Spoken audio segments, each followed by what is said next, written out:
Morning, guys. Welcome to episode 161 of ADHD, and today is Perfect Pitch Part 9. My puppies are playing in the background, so I apologize beforehand. So we're doing neuron by neuron now, okay? So I've introduced practically almost all simple aspects of ADHD overlapping with perfect pitch, and so I'm just going to explain more about it. So here's the deep neuroscience view of what's happening neuron by neuron in people with perfect pitch. First, encoding pitch, which is the sensory foundation. When any sound enters the ear, the hair cells in the cochlea vibrate with specific frequencies. Each one responds best to a narrow pitch band.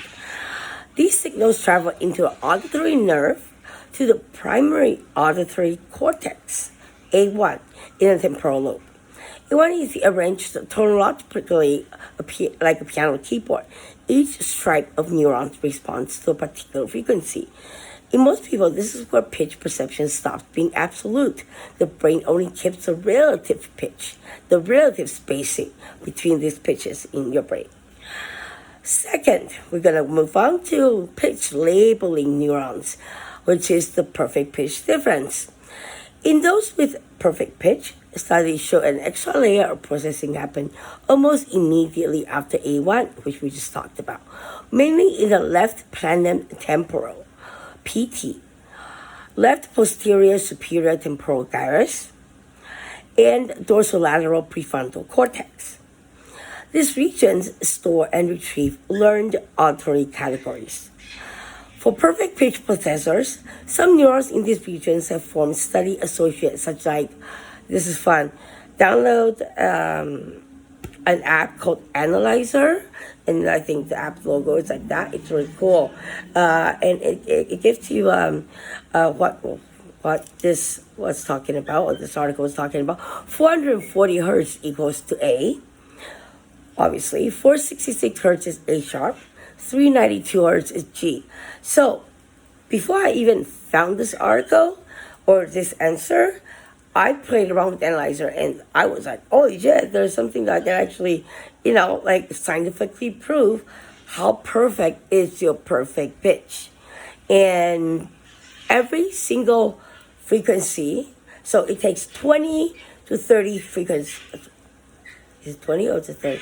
20 is 20 frequencies for every single note. So if it says 440 hertz equal to A, then 460 would be B, right? So anyways, play around with the app and This acts like a pitch name dictionary that files automatically within milliseconds without comparison. MRI and EEG studies show earlier and stronger activation in these left hemisphere regions when they hear tones. So, like I said, app, download the Analyzer. It's really cool.